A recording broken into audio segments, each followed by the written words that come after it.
Buenas tardes. Vamos a desarrollar el tema del día de hoy, tema de la semana 5, que es el tema de axiología. Antes, bueno, parece ser que ya no se ha considerado el tema de argumentación, ¿no? Sí sé que en habilidad verbal llevan algo sobre textos, ¿no? Y uno de esos aspectos, temas que llevan por ahí es el de texto argumentativo.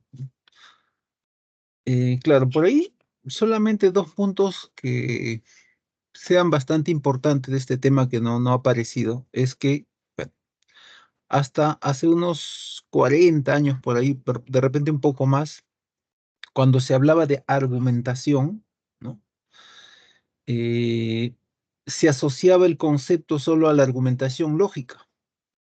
Ya luego el asunto se ha separado, ¿no? Porque una cosa era hablar de la argumentación lógica, y otro muy distinto hablar de la argumentación verbal, ¿no? La argumentación verbal, ¿no? Ya se ha hecho esa separación. Ahora, ¿hay relación entre ambas? Sí, porque lo que subyace a un texto argumentativo es también una estructura lógica, ¿no? Pero ese es un tema aparte. Y de hecho, la lógica misma es una disciplina auxiliar de la argumentación, como lo es también de la epistemología, ¿no? Como se vio la clase pasada.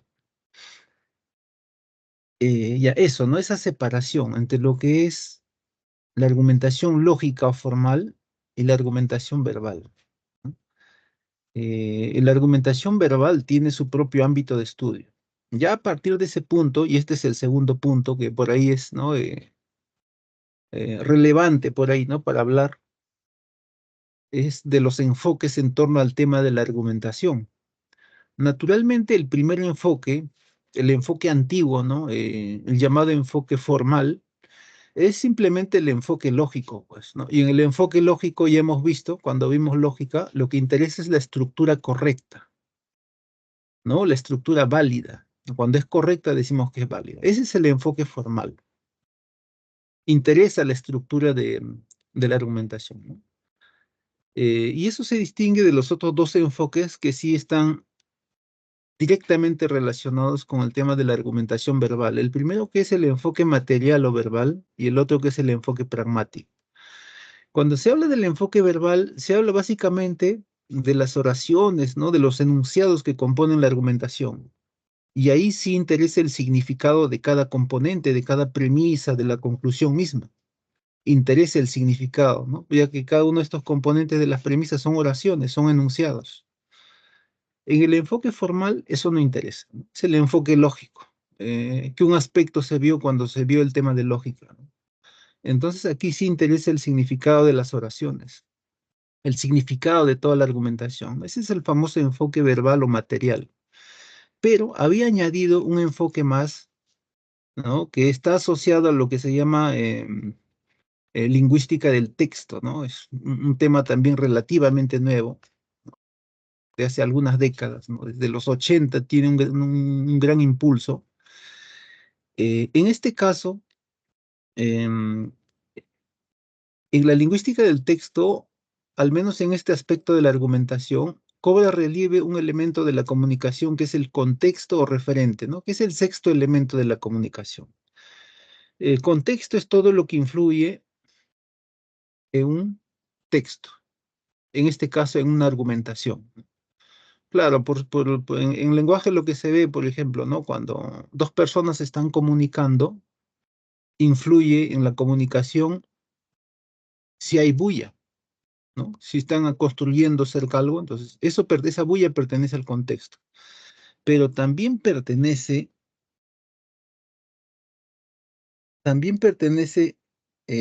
al contexto,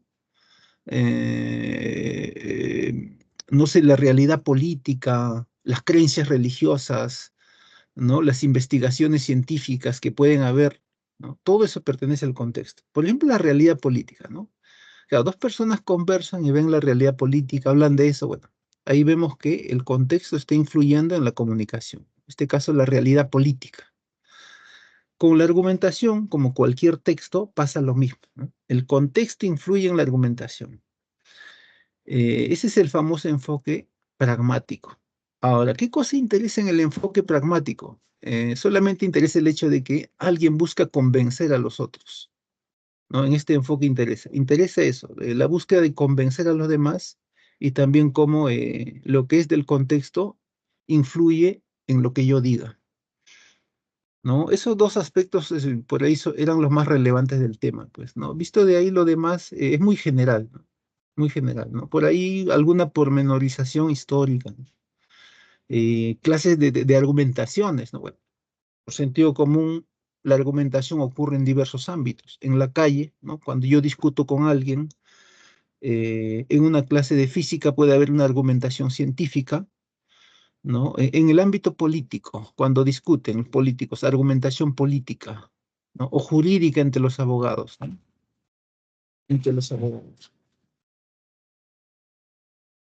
Sí.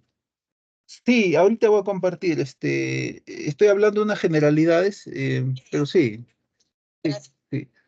Sí, lo que estamos hablando son unas generalidades de un tema que no está, y ahorita voy a compartir, no es el tema, ¿no? Vamos a subir ahorita, ¿eh? Sí, sí, porque no compartir aquí. Recién vamos a pasar a hablar del tema que es este de axiología.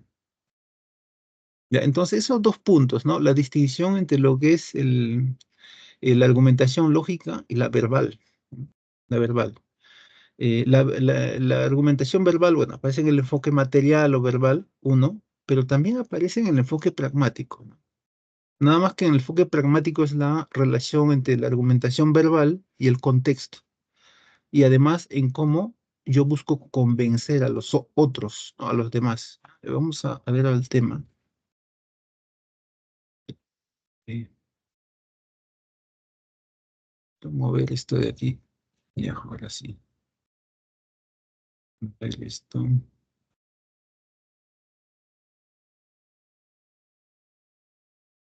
Ujú. Um,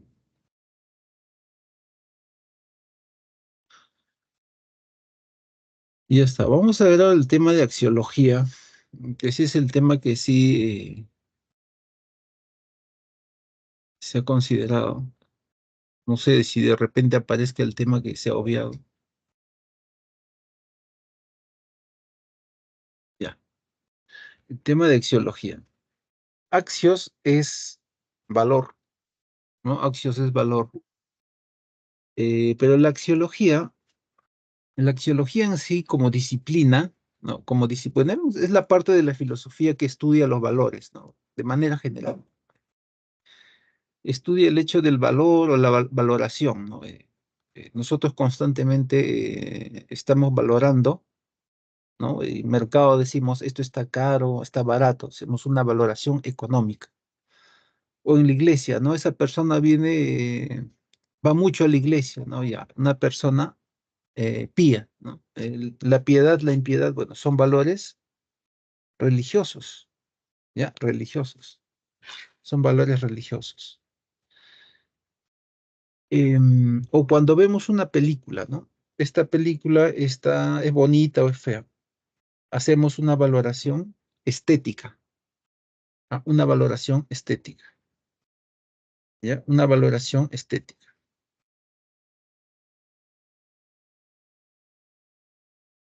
Entonces, el hecho de valorar lo hacemos constantemente y de manera cotidiana, ¿no? O decimos Juan es malo, ya, bueno, apareció en mi calle, bueno, un matagato, ya, ¿no? Ya, una persona mala, ya. Hacemos valoraciones constantemente, ¿no? Constantemente. Constantemente estamos valorando. Bueno, ese es el tema de la axiología. Ahora bien, como disciplina, la axiología es relativamente reciente, ¿no? De repente unos 200 años o poco más de 200 años se le puede considerar como una disciplina. Sobre todo los desarrollos teóricos, sobre todo en el siglo XIX, ¿no? Desarrollos amplios sobre el tema del valor en la parte continental europea. Eh, Ahora, para los ingleses, no toman muy en consideración la axiología como disciplina. Tienen otra línea de pensamiento, ¿no? Por ahí lo más significativo, por ejemplo, los analíticos, pues, ¿no? Cuando no hablan de los valores como entidades, sino simplemente como elementos concretos que se dan en las acciones concretas, o los materialistas, ¿no? Como algo que se da en la realidad concreta, ¿no? No que exista de una manera trascendental o ideal. Ese es el asunto. Por eso es que en la enciclopedia Oxford ni siquiera aparece el punto de la axiología. Sí aparece el tema de los valores, porque el tema de los valores es un asunto muy antiguo, ¿no? Ya Platón habla de los valores, de lo bueno, de lo bello, de lo justo. Aristóteles lo mismo y así, ¿no? Pero como disciplina, ¿no? Esto es ver cómo son los valores, qué características tiene, cuántas clases de valores hay, qué lugar tienen los valores éticos, los valores estéticos, etcétera, en la sociedad, etcétera. Bueno, ese es un tema, como hemos dicho, relativamente reciente. Ahora, las mayores teorizaciones sobre el valor o las mejores teorizaciones sobre qué cosas son los valores, cuántas clases de valores hay, etcétera, curiosamente están asociadas al asunto de la ética, ¿no? Al asunto de la ética. Y de hecho, los más grandes teorizadores de la ética, que son Max Scheler y Nicolai Hartmann, teorizan sobre el valor, pero no teorizan sobre el valor por el hecho de que, eh, bueno, lo teorizan como si fuese un marco teórico, ¿no? Una base teórica para yo poder hablar de la ética, ¿no? En dónde se ubican los valores éticos. Primero yo tengo que hablar sobre los valores, sobre las características de los valores, sobre las clases de valores, la relevancia, ¿no? De cada tipo de valor, ¿no? Y dónde está, cuál es el estatus, ¿no? Que tienen los valores éticos. Claro, la ética de repente es, junto con la epistemología, ¿no? El asunto y el tema del conocimiento, son por ahí los temas más relevantes en la filosofía, pues, ¿no? La epistemología asociada al conocimiento y la ética asociada a la conducta moral de la sociedad. Entonces, son por ahí los temas más relevantes y de ahí hay otros temas más, ¿no? La estética eh, pasa a un segundo plano. Entonces, como es un asunto grave el de la ética, existen muchas teorizaciones sobre lo que es la ética. Pero el pensamiento sistemático que se hizo sobre la ética es recién, bueno, lo que hizo Scheler, ¿no?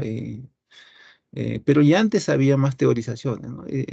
También es bastante interesante lo de Kant, ¿no? Lo de Kant, pero lo que hizo Scheler fue más amplio porque toma en consideración Scheler los valores, qué son, qué características tienen, ¿no? Hizo una clasificación inclusive, ¿no? Y bueno, luego pasó a hablar sobre la ética, ¿no? Que su obra más importante es su tratado sobre ética.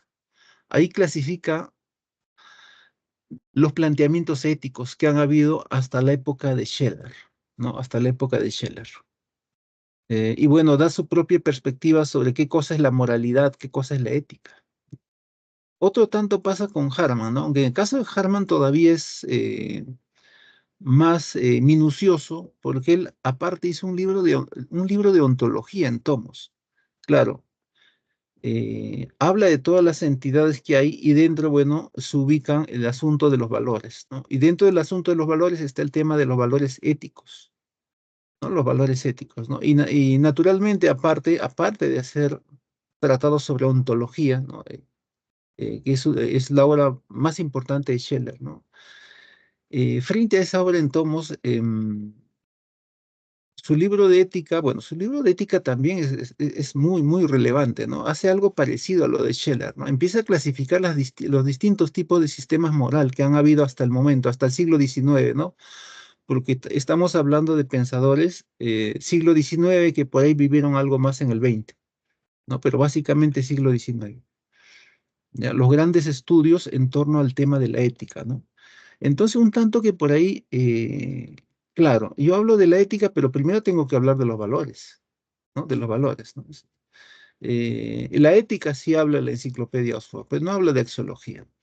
Entonces, la axiología por ahí cobra un relieve más grande en la parte continental europea, ¿no? Europea. Ya, entonces, empezamos ahí, ¿no? Axios es valor, ¿no? Es valor, ya es valor. Axios es valor. Y logos es teoría, estudio, tratado, ¿no? Visto así, la axiología vendría a ser la teoría del valor o el estudio de los valores, el estudio de los valores. Entonces, a eso se dedica esta parte de de la filosofía, ¿no? De la Ahora, ¿qué cosa es el valor? ¿Qué cosa es el valor? El valor o los valores, el valor es una cualidad, por definirlo en una palabra, ¿no? Es una cualidad del objeto valorado.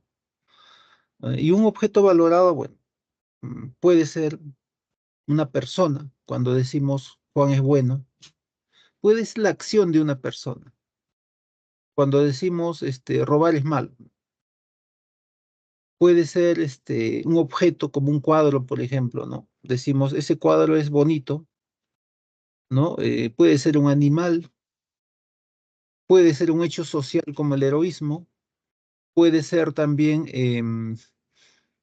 un objeto ideal, también susceptible de valor, un conocimiento, ¿no? Un conocimiento verdadero, conocimiento falso.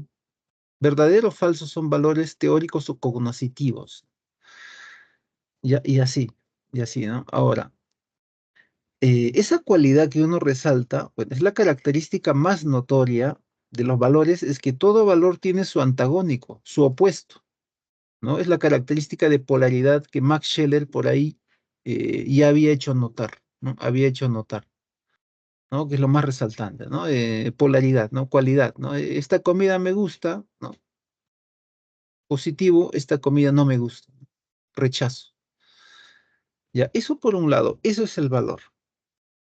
Ahora, el otro asunto, el otro asunto tiene que ver con la naturaleza del valor y la naturaleza misma del juicio de valor.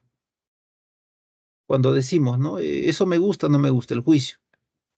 Tiene que ver con el hecho de que o el valor es algo que está en los objetos externos a mí, en la realidad externa, en la naturaleza, ¿no? En algo fuera de mí, o el valor está en mi cabeza, en mi mente, en mis deseos, en mi subjetividad. No hay otra posibilidad. Claro, los objetivistas, por ejemplo, dicen, ¿no? No, los objetivistas dicen,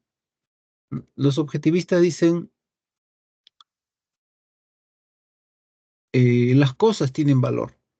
Por eso nosotros deseamos los objetos, ¿no? Cuando decimos, quiero un teléfono porque necesito comunicarme. El teléfono es útil, ¿no? Ahí el valor de ese elemento está en el mismo objeto porque sirve para la comunicación.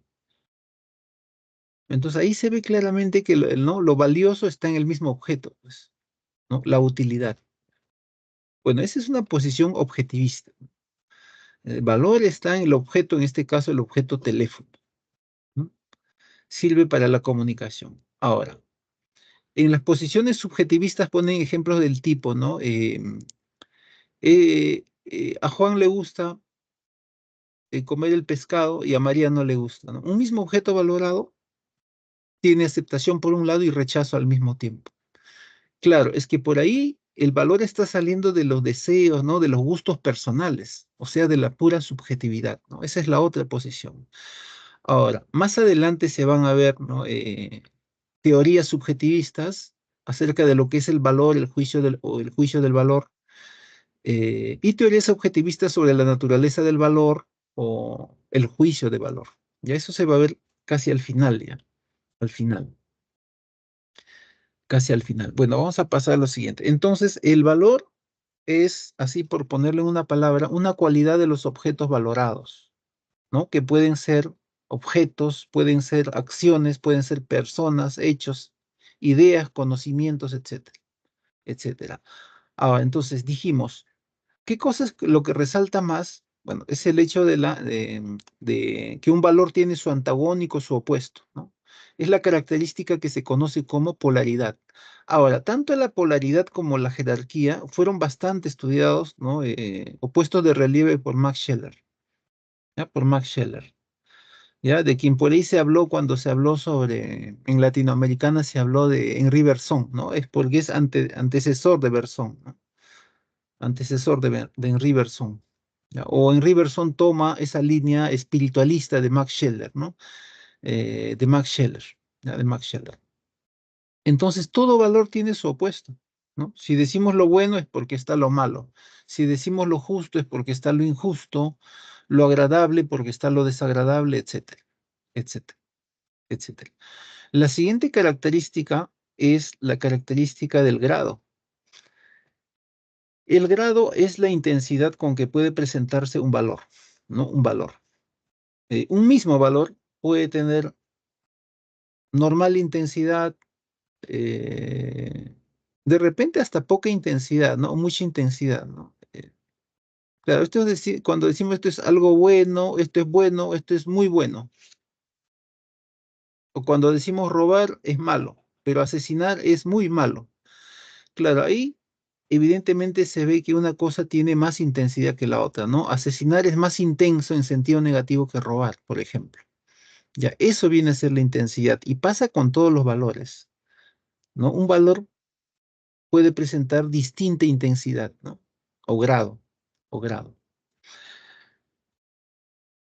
La otra característica es la de jerarquía, ¿no? La de jerarquía. La de jerarquía también fue estudiada por Max Scheler, eh, pero él tenía su propio sentido del, bueno, en principio la jerarquía es la característica que te permite ordenar los valores a voluntad. Una persona A ordena unos valores encima de otros. Una persona B lo hará de otra manera, ¿no? Lo hará de otra manera, ¿ya? Lo hará de otra manera. Lo hará de otra manera simplemente, ¿no? Entonces, eso se hace a voluntad. Ahora, en el caso de Scheller, él consideraba que los valores que estaban primero eran los espirituales. Si recordamos, claro, Scheller está dentro del espiritualismo, lo mismo que en Riverson, cuando se vio el espiritualismo latinoamericano, ¿no? El espíritu entendido como la voluntad, ¿no? O lo que en Riverson llamaba el ambital. Es una forma del vitalismo. El espiritualismo es una forma del vitalismo o filosofía de la vida. Lo que pasa es que tanto en Max Scheler como en Riverson luego se va a asociar la vitalidad humana a la razón, ¿no? A la razón, a la racionalidad, cosa que es opuesta a la vitalidad de Nietzsche o Schopenhauer, ¿no? Que asocian la vitalidad a los instintos, o sea, al impulso irracional o a la irracionalidad, ¿no? Eso es una forma de vitalismo distinto el espiritualismo. Ahora, ¿qué cosa pone de relieve el espiritualismo? Bueno, que gracias a que el ser humano tiene voluntad, ¿no? Una voluntad que está unida a la razón, es un ser moral, es un ser moral. Por esa espiritualidad es que el hombre es un ser moral. Eso lo pone de relieve este Max Scheler y luego lo va a resaltar en Riverson también, ¿no? En Riverson, ¿no? Cuando hable de la libertad, ¿no? Eso lo va a poner de relieve, ¿no? De relieve. Entonces, claro, dentro de la libertad está la libertad, ¿no? Entendida como moralidad. Bueno, eso lo pone de relieve en Riverson, pero lo toma de Max Scheler, ¿no? Entonces, cuando hace su jerarquía Max Scheler, lo primero que pone son los valores espirituales y religiosos, ¿no? Para él, eso es lo primero que menciona. No pone primero lo que es propiamente ética, ¿no? Bueno, en ese orden primero está lo espiritual, lo religioso. Y como yo soy espiritual religioso, algo asociado a mi conciencia, a mi razón, yo soy un ser moral o ético, dice. Soy un ser moral o ético, ¿no? O lo dicen propiamente, somos seres que renunciamos a los instintos por la razón y la espiritualidad, dice. Ya, esa es la jerarquía que había hecho Scheller, ¿no? Primero ponía por ahí los valores espirituales, ¿no? Bueno, después todos los demás. La, bueno, esa era la óptica de Scheller. Lo que ahora se acepta es que primero están los valores éticos, pues. ¿No? Bueno, es lo que sería normalmente en una sociedad occidental, ¿no? Los valores éticos, morales, ¿no? Por ahí primero, ¿no? Pero bueno. Scheller no, Scheller ponía primero los valores religiosos, espirituales. El asunto es que Scheller tenía un modo de ver la espiritualidad, pues, ¿no? Nosotros tenemos otro modo de ver la espiritualidad, la religiosidad. ya más conforme a los estudios de sociología que hay en el siglo XX, ¿no? Claro, una cosa es la espiritualidad, la religiosidad, por ejemplo, que uno ve en los budistas, en los jainistas, ¿no? O en muchas otras manifestaciones religiosas, culturales de la India, ¿no? Que ahí se ve mucho de esto, ¿no? Se ve por ahí en las calles los llamados santos, los sadhus, ¿no? Hay bastante de eso, ¿no? Y cuando uno ve el fundamentalismo indio, em, Occidente no lo ve con mucho temor, ¿no? Bueno, más temor causa el fundamentalismo islámico, ¿no? Claro, la religiosidad, van a decir los sociólogos actuales, varía en cada cultura, en cada sociedad. ¿Y cómo ven la religiosidad? Bueno, los islámicos. Bueno, en los islámicos, como en cualquier religión, ¿no? Han aparecido fundamentalismos, ¿no? Y eso es algo pernicioso, pues, ¿no? El fundamentalismo en Occidente, bueno, existió en el caso de la religión no católica, existió en la Edad Media, ¿no? Con la Inquisición, por ejemplo, ¿no? Con la Inquisición, claro, es una manifestación de fundamentalismo. Ahora ya no hay eso, ya no hay. En el mundo judío, bueno, es un mundo muy cerrado el fundamentalismo judío, ¿no? Están los ultra ortodoxos, ¿no? Los ultra ortodoxos se encierran, pero hacia adentro. Claro, ellos no te dicen vamos a matar a todo el mundo, ¿no? En cambio, cuando aparece un fundamentalismo religioso en el Islam, ahí sí hay la orden de matar todo lo occidental, ¿no? Todo lo occidental, ¿no? Entonces, el líder religioso, por ejemplo, de Irán las cabezas religiosas de Irán, nunca dicen, ¿no? Nosotros mandamos eliminar judíos o que ataquen a todo occidental, ¿no? Simplemente lo que ellos dicen, el deber de todo seguidor del Islam, ¿no? Es eliminar todo lo que no esté de acorde con nuestras creencias, ¿no? Claro, eso es lo que manda el fundamentalismo. Se ve en la cabeza, en las cabezas religiosas, ¿no? O líderes religiosos. Bueno, ahí sí son varios clérigos en Irán, ¿no? Aunque tienen una cabeza visible, ¿no? Es el llamado ayatollah, pero en realidad son varios, ¿no? Y sus seguidores, pues, ¿no? ¿Ya? Y hay un concepto que aparece ahí, es el de guerra santa, ¿no? Tiene un término que se llama yihad, ¿no? Yihad. Yo he llegado a conocer a un musulmán aquí en Lima, no sé si sería de peruano, no sé dónde sería, porque hay bastantes, el Islam está difundido, bueno, como inmigrantes hay, ¿no? En América, bueno, mismo Norteamérica también, la tierra de la libertad, igual, ¿no? Nada más que ahí hay más control para que no haya, no sé hasta qué punto habrá control, que no se introduzcan esas ideas fundamentalistas, ¿no? Bueno, se llamaba curiosamente yihad, ¿no? No era un taxista ahí, ¿no? Una cajuela de su taxi y atrás tenía un Corán envuelto en una manta ahí, ¿no? Y tú no lo puedes tocar eso, ¿no? Eso no es para los no iniciados, ¿no? No es para los impíos. Bueno, ahora, el asunto es que eso lo manda. Es decir, nosotros no mandamos, ¿no? A que jamás haga lo que hace, ¿no? ¿No? Dice, o Hezbollah, ¿no? Aunque ese es el discurso de la parte religiosa, que supuestamente no gobiernan, los que verdaderamente gobiernan, bueno, claro, tienen autoridades políticas también en Irán, pero eh, ahí el que dirige todo es la cabeza religiosa, porque es un estado teocrático, es un estado religioso. Claro, se desentiende ahí. Nosotros no, los religiosos, nosotros no mandamos las armas, claro, pero lo hace el gobierno iraní. O sea, ellos hacen lo que hacen ahí básicamente es un lavado de manos. No mandamos armas, no mandamos matar gente, ¿no? Y lo mismo, ¿no? Asociados a esta ideología también los de Hezbollah en el sur del Líbano. Ahora, Líbano debería ser una nación cristiana. ¿Saben que ahí está un cristiano, ¿no? Hay varias ramas cristianas antiguas en Medio Oriente, ¿no? Algunas de ellas, los armenios, por ejemplo, en siglo XIX, ¿no? Bueno, cuando Turquía todavía tenía presencia todo el siglo XIX, en el siglo XX ya pasa todo a manos del Imperio Británico y del francés, ¿no? El asunto es que, por ejemplo, los turcos, ahora aparece Erdogan, ¿no? Que muy religioso él, ¿no? Que muy humanista él, ¿no? Están eliminando civiles en la franja de Gaza. Pero ¿cuál es la historia de los turcos? Los turcos hacían genocidio con los armenios, una población cristiana. Literalmente buscaban exterminarlos ahí. O sea, no es que yo voy a buscar bases debajo, no, arrasaban con la población armenia. Uno. Ahora, eso mismo hacen con la población kurda, ¿no? Igual buscan eliminarlos, ¿no? Y ahí está, ¿no? Ahí está el humanista Erdogan, dice. Alguien se ha preocupado por darles un territorio a los kurdos porque ese mapa cuando se hizo en el siglo XX se hizo mal. A los kurdos no le dieron nada de territorio. Son una nación. Hay nación kurda. Tienen su propia cultura, ¿no? Y los kurdos están en parte de Turquía, parte de Siria y parte de Irak. En Irak tiene una región autónoma porque, bueno, ahí hubo la intervención de los americanos, ¿no? Se metieron con medias verdades, ¿no?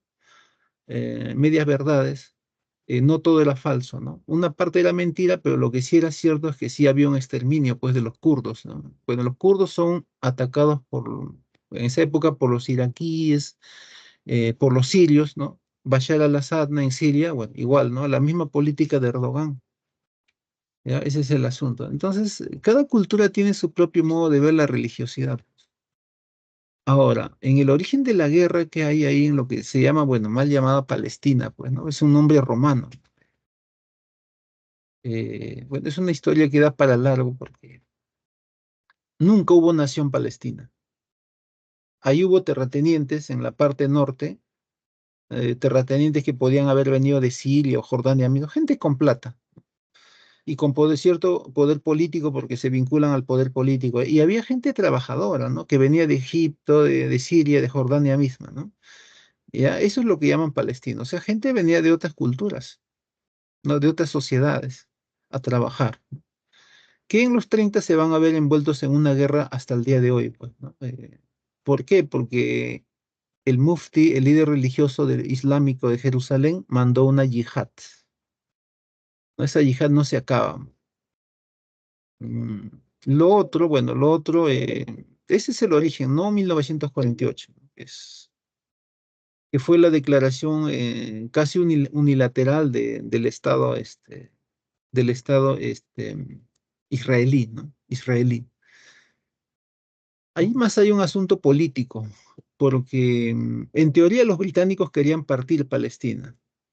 Lo que sí está mal dicho es que se quería hacer un Estado palestino, musulmán, ¿no? Musulmán y uno judío, ¿no? En realidad los ingleses ya habían hecho un Estado musulmán con el Estado jordano, ¿no? Al que le habían dado una porción de terreno extra, que ni siquiera era de Jordania, ¿no? Ese mapa mal hecho, en la llamada Palestina británica.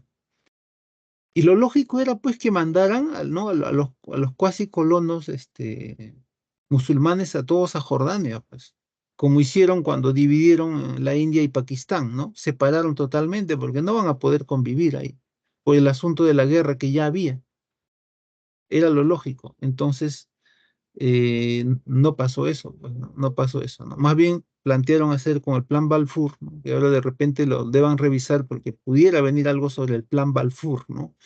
El famoso Plan Balfour que planteaba la creación de dos estados en la Palestina romana, ¿no? Para ser distinta de la Palestina británica que era más grande. Eh, Partir en dos estados, ¿no? Dos estados, ¿no? Un estado judío y un estado, segundo estado musulmán, ¿no? Y ya la población cristiana de Palestina no existía, pues, ¿no? Ese es el otro problema, ¿no? Porque cuando los musulmanes palestinos hablan de la Palestina, dicen, aquí no había judíos, no había cristianos. Los cristianos son más antiguos todavía ahí, tienen presencia más antes todavía que los islámicos. Pero bueno, ya el asunto era ese, ¿no? Ahora, ¿qué cosa pasaba? Bueno, aparte que el Imperio Británico es una suerte de mecedora, era, sobre todo para los judíos, porque no dejaban entrar colonos judíos. Sin embargo, los árabes sí tenían libre tránsito en esa región. ¿No? Entonces, los colonos judíos han llegado desde el siglo XIX hasta el XX a expensas de esta oposición. En cambio, Turquía y luego los británicos favorecieron a los musulmanes. Ahora, en el siglo XX, los ingleses favorecían a los árabes musulmanes. ¿Y por qué? Porque siempre han considerado ellos que los árabes, los musulmanes, siempre iban a ser sus amigos, sus aliados, sociales, económicos, etcétera, ¿no? Ahí está ese famoso personaje Lawrence de Arabia, ¿no? Muy apegado a los árabes. Cosa que no era cierto, pues, ¿no? Al final, eso no va a pasar, pues, ¿no? No va a pasar. Entonces, siempre les favorecían en todo. Entonces, eso lo van a notar los judíos, ¿no? Los israelíes, ya bueno, bueno, todavía no había Estado de Israel, ¿no? Y hay otro asunto contra los ingleses, o sea, los judíos en la Palestina, em, la Palestina romana, una guerra santa impulsada por el mufti de Jerusalén y los terratenientes, ¿no? Que muchos o casi todos, que bueno, gran parte habían vendido sus terrenos a los judíos, ¿no? Porque simplemente lo que les interesaba era el dinero, ¿no? Era territorio comprado lo del norte. La única parte fértil que hay en Palestina es el norte, ¿no? De donde viene el único río que pasa por toda la Palestina romana. Bueno, habían vendido, pues, ¿no? Pero luego se acordaron que no, que somos muy patrióticos, vamos a recuperar esto, ¿no?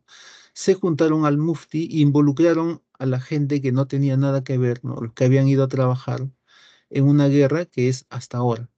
Eso por un lado. La otra guerra era contra los británicos. Los judíos se enfrentan a los británicos, porque ya se dieron cuenta de que todo era una mesida, pues, ¿no? Y empiezan a hacer atentados contra el Imperio Británico, ¿no? Entonces, y luego es eso, sabiendo que ya les va a explotar en la cara el asunto a los británicos, ¿no? Ya los judíos tienen varios grupos armados, ¿no? Algunos más radicales que otros, simplemente van a dejar ser, se van a apartar. No es que los ingleses se hayan favorecido ahí, ¿no? ¿No? Simplemente se van a hacer a un lado, pues, ¿no? Se van a hacer a un lado. Entonces, ahí había dos asuntos. Uno, el asunto de la yihad, el otro, el problema contra los ingleses. Entonces, eso no lo veía Scheller, ¿no? La religiosidad se ve de una manera distinta en cada cultura. Scheller, bueno, sí había cometido de ver esto de generalizar el tema de la espiritualidad. De repente sí, en algunas creencias se ve más asunto de la espiritualidad, ¿no? El asunto de los santos en la India, ¿no? Que verdaderamente santo vive una vida retirada, pues renuncia a todo, ¿no? Renuncia a todo. Bueno, eso pasa en la India, ¿no? Hay la figura de los santos, ahí los sadhus están andando ahí, ¿no? Viviendo pobremente, austeramente. Ya, entonces, jerarquizar es poner unos valores encima de otros a voluntad. Bueno, lo que había hecho Scheller era poner primero los religiosos, pues. Después venían los morales, ¿no? En ese orden, en ese orden. Ahora, una persona puede poner, ¿no? Te dice, a mí me parecen primero los valores éticos los más importantes. Después puedo poner los valores religiosos, después los estéticos. Voy haciendo una jerarquía personal, ¿no? Pero pregunta. Una persona que hace negocios ilícitos, ¿no? Que los hay de diversos tipos, ¿no? Acá en el Perú, bueno, lo hay desde la extorsión, ¿no? ¿No? La producción de sustancias ilícitas, ¿no? Sustancias ilícitas, ¿ya? Eh, a ellos les interesa el dinero, pues. Entonces, primero, ¿qué cosas van a estar? Los valores económicos, ¿no? El auto caro, la mansión suntuosa, la casa costosísima, ¿no? Ahí está. ¿No? Ahí está. Y bueno, y hay la cultura del olvido, pues, ¿no? Los que han impulsado más el drama que vivimos, porque la gente no lo nota, porque todavía no somos Ecuador, todavía no somos México, ¿no? Donde hay carteles organizados, ¿no? Pero de aquí están saliendo toneladas de droga al año. Y ahora, para producir eso se necesita, pues, ¿no? No sé qué parte de combustible, creo querosene, gasolina para hacer ácido. Entonces, para que eso llegue a la selva, donde van a macerar, hay control aduanero, policial, entonces algo está fallando, pues. Y cuando capturan a un narco, y eso sí lo capturan, porque normalmente le echan la culpa, bueno, a los que están más abajo, ¿no? Bueno, ahí los vacíos legales, ¿no? Ahí está, los liberan, ¿no? Los liberan, ¿no? Ahí están, ¿no? Eh, ya, hay ese problema, pues, ¿no? Por un lado, y a los congresistas nunca les ha interesado, bueno, que haya una reforma en las leyes, pues, ¿no? Si hay evidencia de, ¿no? de ese tipo de negocios, tiene que estar encerrado un buen tiempo, ¿no? No es que lo van a soltar por una fianza ahí inmediatamente, ¿no? ¿ya? Entonces, ellos ponen, entonces los que hacen negocios ilícitos, primero ponen los valores económicos, ¿no? Después pondrán los valores religiosos de repente, ¿no? ¿Ya? Y después de repente, no sé, pues, ¿qué otros valores pueden poner? Eh, ya, y así, van ordenando, ¿no? Los valores éticos, los valores vitales, ¿no? Los de la salud, también bastante debajo, pues, ya bastante debajo. Entonces, en eso consiste la característica de jerarquía, simplemente poner algo encima de otro a voluntad, ¿ya? Pues cada persona lo hace de manera distinta, pues, ¿ya? Distinta, ¿no? Clases de valores. Bueno, esta clasificación es amplia, ¿no? Es más amplia que de la que había hecho, que la que había hecho Scheller, ¿no? La clasificación de Scheller era bastante cortita, ¿no? Que es más para lo teórico, ¿no? No es tanto, no es para estudio, pues, es más para teorizar. Ya, bueno, esta clasificación es más amplia.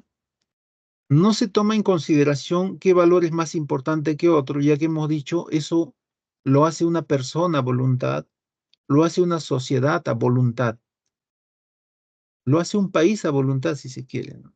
Em, los primeros valores que mencionamos aquí son los económicos. Los valores económicos giran en torno a la idea de útil, ¿no? De útil. Ahora, lo útil.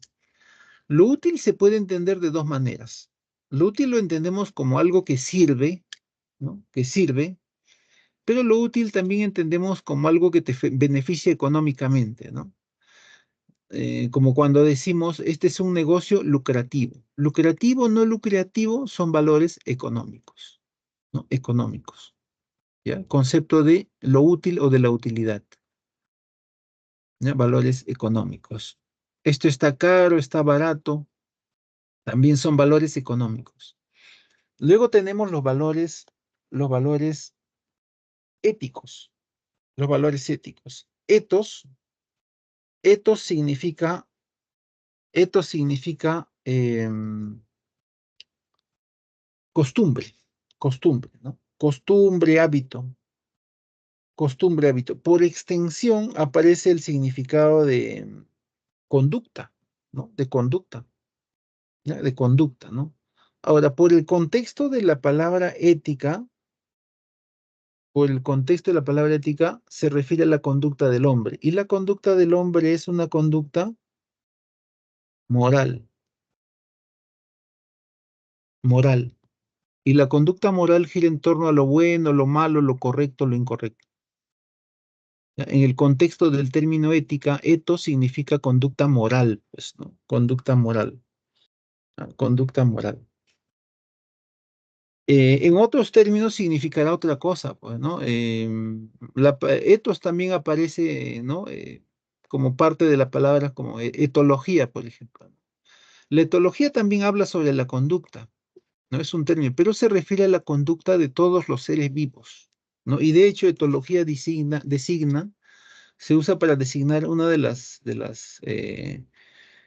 disciplinas por ahí más interesantes que hay en la biología, que es la conducta de los seres vivos, la conducta social de los seres vivos, ¿no? Porque ya se ha visto que hasta las hormigas tienden a ser social, por lo general, ¿no? Hasta los insectos hacen sociedades.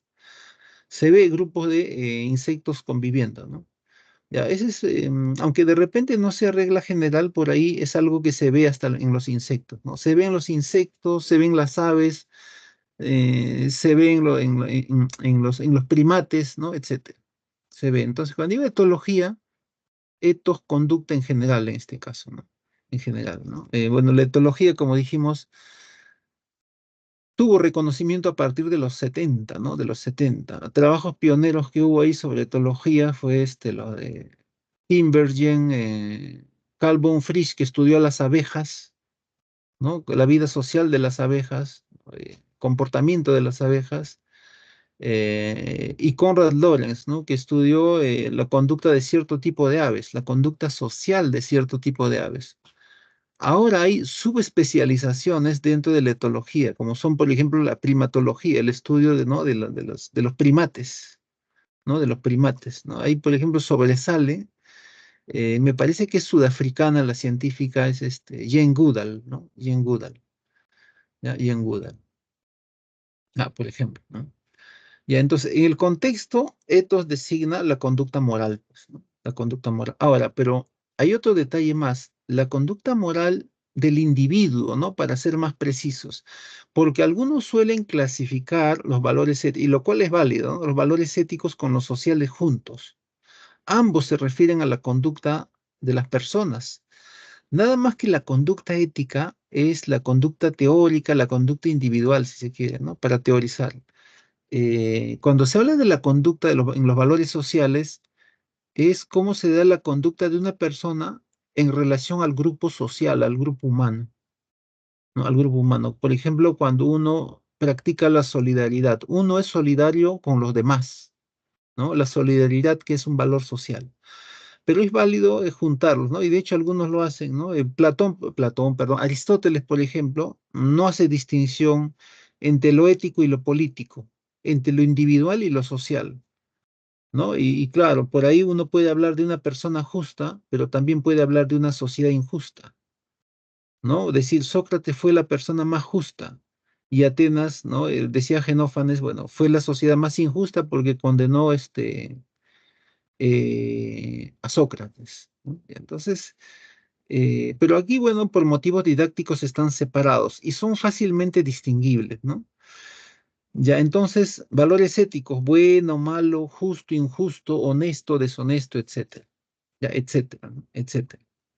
Luego tenemos los valores estéticos, ¿no? Los valores estéticos, ya, los valores estéticos. En el caso de los valores estéticos, en el caso de los valores estéticos, bueno, ya hemos dicho en la primera clase que aistesis es sensación, es percepción. Claro, y tiene mucho, bueno, el sentido de asociar el término estética belleza es un sentido más entre moderno y contemporáneo. No es un sentido antiguo, ¿no? Se habla de la belleza en las obras de arte, en especial, en particular, es un sentido muy actual, ¿no? Aistesis es lo más clásico. ¿Y por qué la sensación, el percibir se asocia al tema de la belleza? Es que para los griegos, en el mundo real, en el mundo natural, hay de por sí armonía, hay belleza. Hay armonía y belleza en el mundo natural, ¿no? Y de hecho, cosmos significa armonía, ¿no? Un sinónimo de physis, de naturaleza, de universo. Entonces, hay belleza en el mundo real, en la naturaleza, en la realidad para el griego, ¿no? Por eso de ahí, de usar aquello de aistesis. Entonces, la belleza es algo que se siente de manera espontánea, que los griegos sentían de manera espontánea cuando veían las plantas, cuando veían los astros en el firmamento, ¿no? Ya percibían la armonía, la belleza.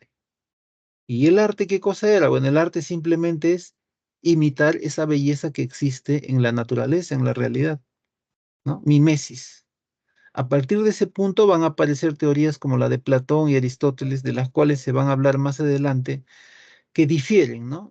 Toman el término de mimesis con variaciones, ya, difieren un poquito, ¿no? No plantean lo mismo, no plantean lo mismo, mientras que para Platón el arte es una copia de copia. Para Aristóteles sí es una imitación directa de la realidad, mientras que para Platón el arte busca la verdad y no lo logra. Muy por el contrario, el arte, el artista nos alejan cada vez más de la verdad. Para Aristóteles no interesa en el arte la verdad, sino la verosimilitud, dice, ¿no? La verosimilitud. O sea que lo creado artísticamente se parezca a la realidad. ¿Ya? Esa es la verosimilitud. Ahora, lo otro de asociar la belleza a las obras de arte es un sentido muy actual, pues, ¿no? Muy actual. Pensadores como Hegel distinguen entre la belleza que hay en la obra de arte y la belleza que hay en la física, en la naturaleza. Nada más que para Hegel, es el caso de Hegel, la belleza que hay en el mundo natural, ¿no? En la realidad cambiante, es inferior a la belleza de la obra de arte, ya que para Hegel la belleza en las obras de arte provienen del mismo espíritu absoluto o son manifestación concreta del espíritu absoluto. Ya, por eso el arte, la obra de arte, la pintura, la escultura, la música es superior, dice Hegel, ¿no? A la belleza que hay en el mundo natural. eh, bonito, feo, armonioso, no armonioso. Ahora, por el contexto, uno puede usar un término de ética, por ejemplo, cuando decimos, esta pintura está muy buena, ¿no? Claro, la palabra bueno es un término que se asocia a lo ético, ¿no? Pero por el contexto, un término puede significar otra cosa. En este caso, si yo digo esta obra de arte es muy buena o buena, estoy haciendo una valoración no ética, pues, ¿no? Sino estética. Es como si yo dijera esta obra de arte es muy bonita, pues, ¿no? O algo así.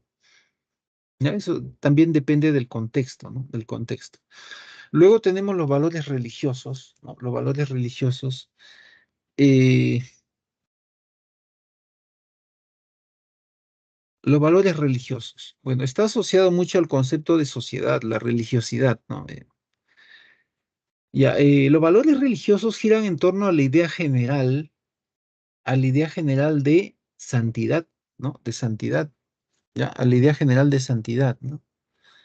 A la idea general de santidad, o de sacro, de sacralidad, sacralidad. Por ejemplo, em, hierático, ¿no? Hierático profano. Hierático, bueno, hieros es sacro, pues, ¿no? En griego, ¿no? Bueno, en latín es sacro, pues, ¿no? Es lo mismo, hieros es en griego, ¿no? Hierático profano. Pío impío, ¿no? Pío impío, ¿ya? Pío impío, pío impío, ¿ya? Luego tenemos los valores sociales. Ah, me olvidaba. Por el contexto también, no solamente puede variar el significado de un término, ¿no? Cuando yo digo obra de arte buena, estoy diciendo obra de arte bellísima, ¿no? Bella, ya. Ahora, por un contexto también yo puedo decir, veo el noticiero y veo que alguien ha robado en una iglesia. De ese contexto,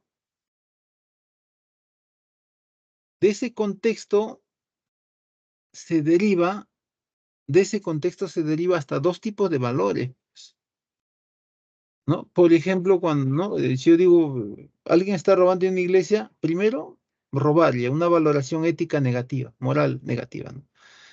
Pero en una iglesia robar es profanar, ¿no? Entonces, es una persona profana, dice, ¿no? Una persona impía. Entonces, hasta dos tipos de valores, ¿no? Se puede derivar de un solo contexto, ¿no? Entraron a robar objetos de plata a la iglesia, valores éticos y también religiosos, ¿no? Dos cosas, por un solo contexto.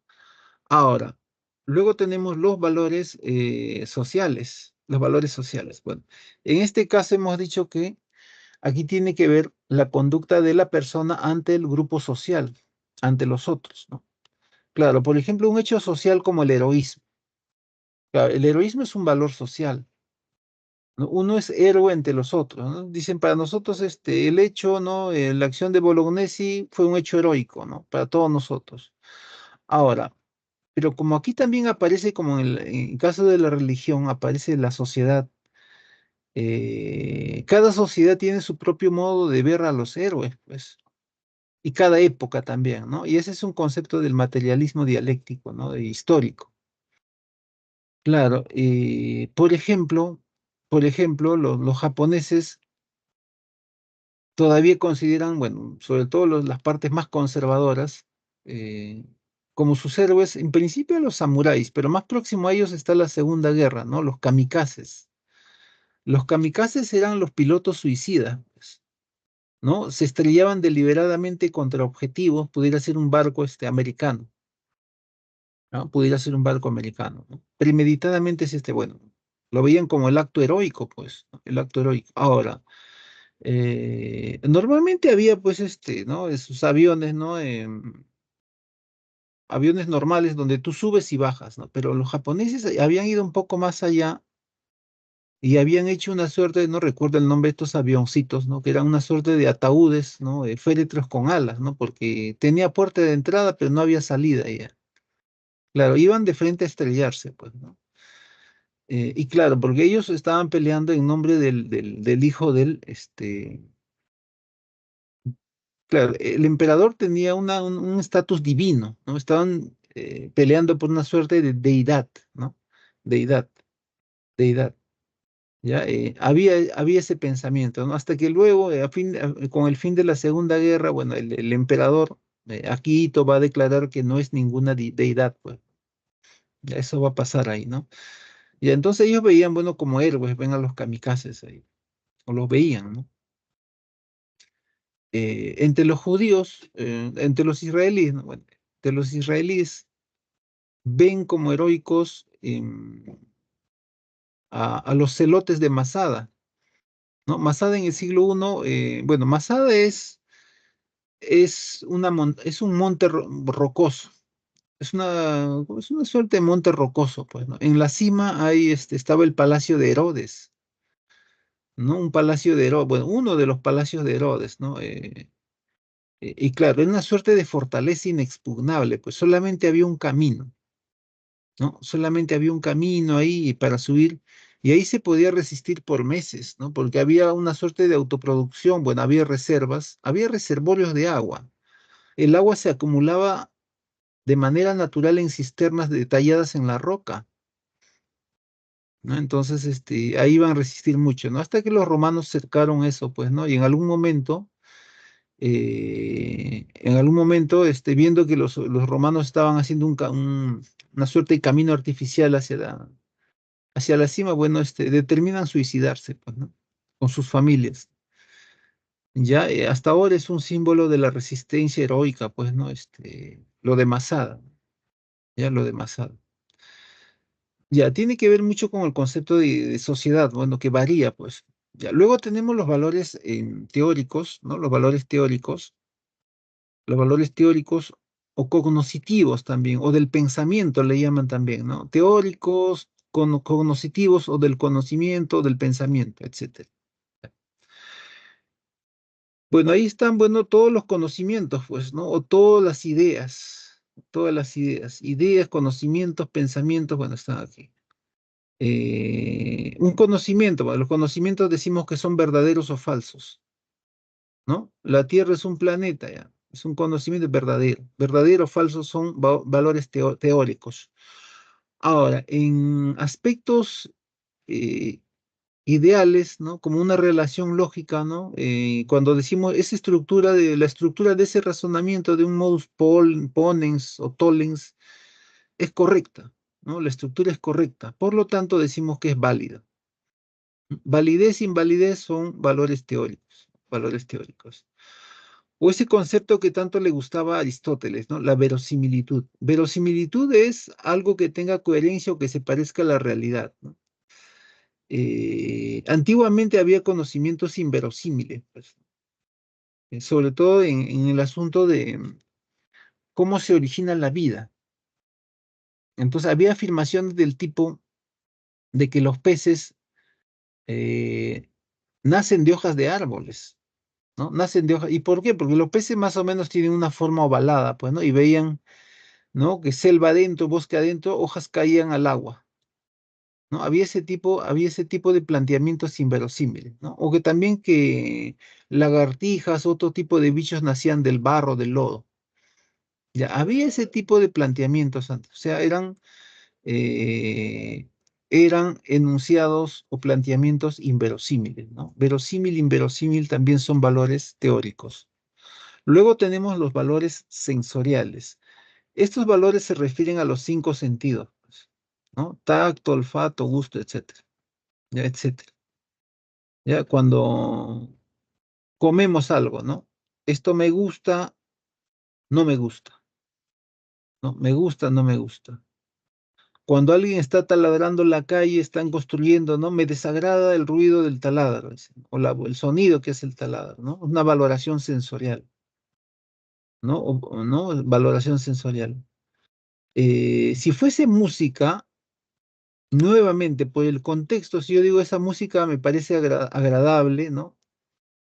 Ese contexto deriva en dos tipos de valoración, ¿no? Una valoración en principio sensorial, pero también una valoración estética implícitamente hay, o sea, dos tipos de valores, ¿no? Por el contexto ¿no? de la situación, bueno, dos cosas, ¿no? Es distinto a escuchar la bulla del taladro, pues, ya dos cosas, ¿no? O lo mismo, ¿no? Cuando decimos, ese cuadro, esa obra de arte me gusta, Ya, me gusta porque por ahí causa cierto placer a los sentidos, ¿no? Una parte sensorial, pero también porque tiene sus valores estéticos, ¿no? Entonces, apreciar una obra de arte, escuchar música, en principio hay lo sensorial, pero también lo estético, ¿no? Las dos cosas al mismo tiempo, ya al mismo tiempo, ¿no? Al mismo tiempo. Finalmente tenemos los valores vitales. Los valores vitales. Bueno, los valores vitales se refieren a la vida, pues, ¿no? La palabra latina vida, en griego es bio, ¿no? Vida, se refieren a la vida y la salud, ¿no? A la vida y la salud, ¿no? Salubre, insalubre. Mm, Decimos ahí, es muy insalubre que haya basura en la calle, ¿no? La gente tiene la costumbre de botar, no, no solamente botar basura, se debería seleccionar, ¿no? Se mezcla la basura. Todavía nosotros no estamos en eso de seleccionar, ¿no? Porque el cartón se reutiliza, incluso el plástico se reutiliza. Lo orgánico se puede compostar, ¿no? Pero no tenemos esa costumbre, juntamos todo, ¿no? Los europeos producen bastante ropa. Yo me figuro que podría haber algún proceso, se podría inventar para reutilizar todo eso que producen ahí en ropa, pero no hacen eso, ¿no? Buscan un sitio donde botar la basura siempre, ¿no? Normalmente es un país, creo que lejos de Europa, ¿no? África, no sé dónde lo llevarán, pues, ¿no? Pero se genera basura constantemente. Bueno, los humanos tenemos eso, pues, la insalubridad, ¿no? Salubre, insalubre. O referidos también a a la salud, a la vitalidad, ¿no? Hay personas, ¿no? Que son de edad avanzada, bueno, caminan todos los días, ¿no? Tienen 90 años, bueno, el actor y director Clint Eastwood, por ejemplo, está totalmente activo, ¿no? Tiene más de 90 años, 91 creo que tiene.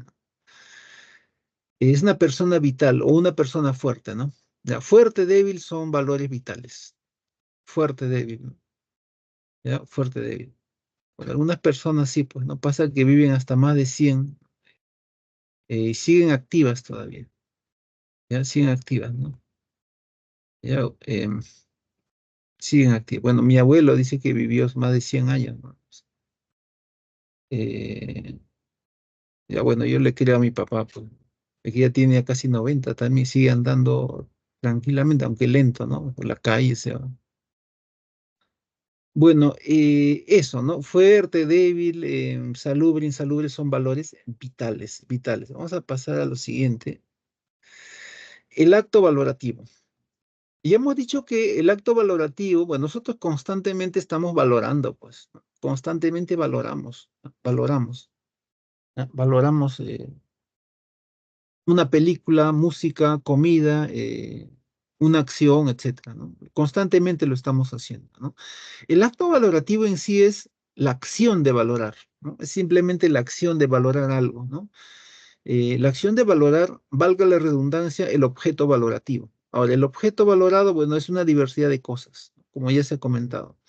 Ahora, dentro de esa acción de valorar hay cuatro elementos. Tenemos cuatro elementos. Tenemos cuatro elementos. Ya tenemos cuatro elementos. Primero está el sujeto que valora, pues, ¿no? Primero está el sujeto que valora. El sujeto que valora. El sujeto que valora. Me olvido prender la luz. Se calor. Ya, el sujeto que valora está primero, ¿no? El segundo elemento es el objeto valorado. ¿Ya? El objeto valorado. El objeto valorado, ¿no? El objeto valorado. Y ya hemos dicho que el objeto valorado es una diversidad de cosas. El objeto valorado puede ser un objeto en sí, ¿no? Por ejemplo, una pintura, una escultura, puede ser un animal, ¿no? Un gato, por ejemplo, es susceptible de valorar, ¿no? Una planta, ¿no? Hay plantas exóticas, ¿no? Que tienen flores exóticas. Hay plantitas bastante exóticas, ¿no? Plantitas que comen insectos ahí que se usan de adorno, ¿no? Ya, una persona es susceptible, es un objeto de valoración, la acción de una persona, la acción personal o social, ¿no? Igual, ¿no? Acción cuando roba o cuando es solidario, ¿no? Las ideas, los conocimientos también, pues, ¿no? Hemos visto que decir un conocimiento, ¿no? La Luna es un satélite natural, bueno, es verdadero, decimos, ¿no? Entonces es susceptible de valoración, valoración. El tercer elemento es la cualidad, y la cualidad está asociada al concepto de polaridad, ¿no? De polaridad, porque esto que resaltamos ¿no? Del objeto valorado implica aceptación o rechazo, ¿no? Aceptación cuando decimos esta comida me gusta, me agrada, ¿no? O rechazo cuando decimos esta comida no me gusta, me desagrada, ¿ya? Me desagrada. Eh, ya, entonces ahí hay aceptación o rechazo, ¿no? Aceptación o rechazo. Entonces, esta cualidad implícitamente está relacionada con el antagonismo de los valores, ¿no? Lo bueno, lo malo, lo agradable, desagradable, etcétera. Y el cuarto elemento es el juicio axiológico, que es el juicio que les interesa a los, que le interesa la axiología, ¿no? En este caso, bueno, está una frase figurativa, ¿no? Figurativa, que sería poco comprensible para alguien que está aprendiendo el castellano, ¿no? El mundo está de cabeza. Claro, es una frase figurativa porque el valor no aparece ahí, incluso no aparece mencionado, pues. El mundo está mal, quiere decir, ¿no? Está mal. El mundo está mal por diversas cosas, pues, diversas cosas. Pero a mí lo que me parece más grave, ¿no? Respecto del mundo son las mal llamadas armas nucleares, ¿no? Armas nucleares. Por ahí lo obtuvieron, aunque no causa tanto temor entre los indios. Bueno, los indios tienen la tecnología nuclear, ¿ya? Bueno, varios físicos indios parece ser que trabajaban, ¿no? Con algunas entidades americanas, bueno, han aprendido de ahí, pues. Y bueno, se llevaron la tecnología en su momento, ya hace bastante tiempo, ya tiene décadas el asunto, ¿no? No se sabe si se vendió el kit que estaba en unos discos. El asunto es que luego lo llamaron bomba nacional, pues, ¿no? No sé, pues a esa cultura, pues, ¿no? De sentirse seguros con cosas nucleares, ¿no? ¿No? Otro tanto, por ejemplo, casi monarca Kim, ¿no? Kim Il-sung, en Corea del Norte, ¿no? Igual, ¿no? Con gran alegría, ¿no? La bomba, dice, ¿no? No sabe que si manda una bomba a Corea del Sur, la radiación va a volver, bueno, se regresa a Corea del Norte, pues no sé, la radiación no se queda en un sitio, se mueve, se desplaza. Cuando hubo lo del accidente en Chernóbil, por ejemplo, en Ucrania, la radiación no se quedó ahí. Claro, llega empobrecidamente conforme se va disipando, ¿no? Pero llegó hasta el mismo centro de Europa y un poquito más allá, ¿no? Un poquito más allá. O sea, no es que la radiación se vaya a quedar en un sitio, pues. Yo he visto por ahí internet, ¿no? Dice, Putin ya está amenazando con bombardear Norteamérica, ¿no? Y hay varios mexicanos aplaudiendo, ¿no? Bravo, bien Putin, hazlo. Dice, pues, la radiación lo primero que va a matar en su camino, aparte de americanos, es a los mexicanos. Somos así de irracionales. O sea, es porque me desagrada, ¿no? El imperialismo gringo ya que desaparezca con radiación.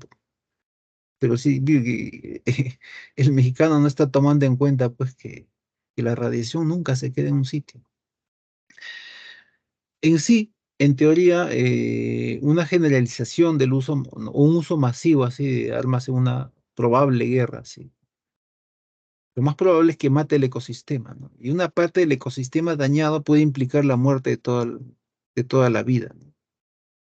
De toda la vida, ¿no? Entonces no se entiende ese tipo de discurso, pues, ¿no?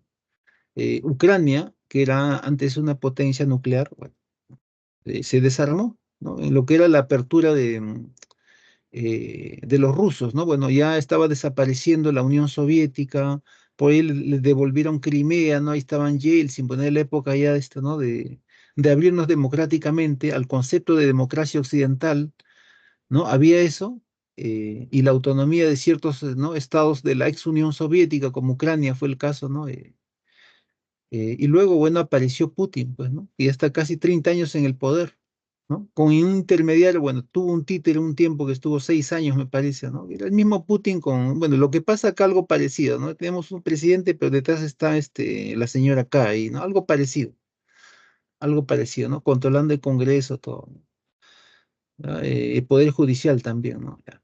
Ya, algo parecido. No, algo peor todavía, ya, ¿no?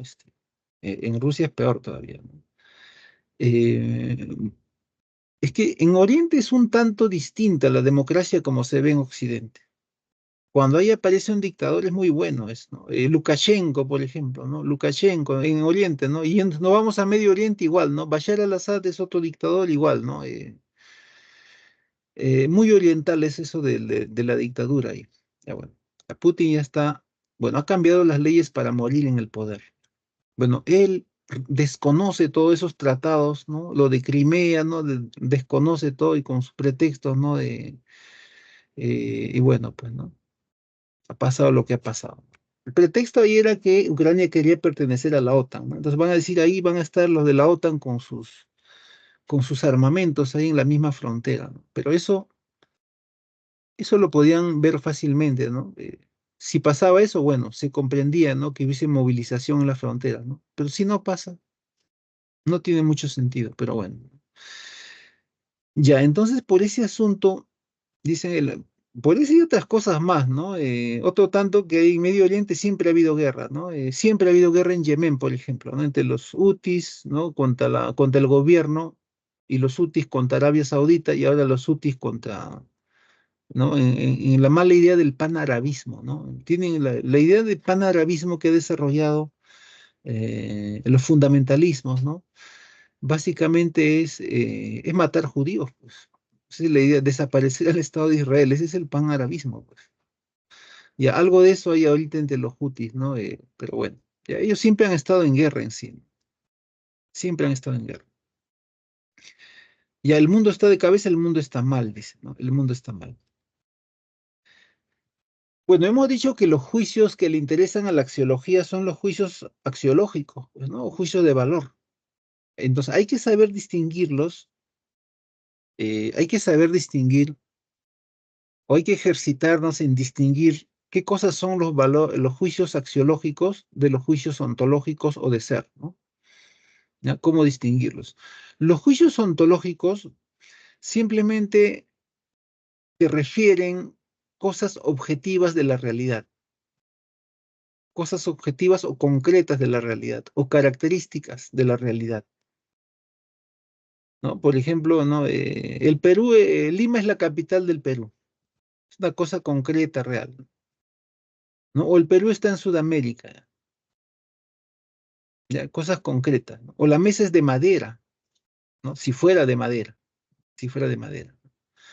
Ahora, si yo me voy a un objeto común, ¿no? En aulas, que es la pizarra, pongamos que es una pizarra grande, que es lo que normalmente hay, bueno, en la academia, ¿no?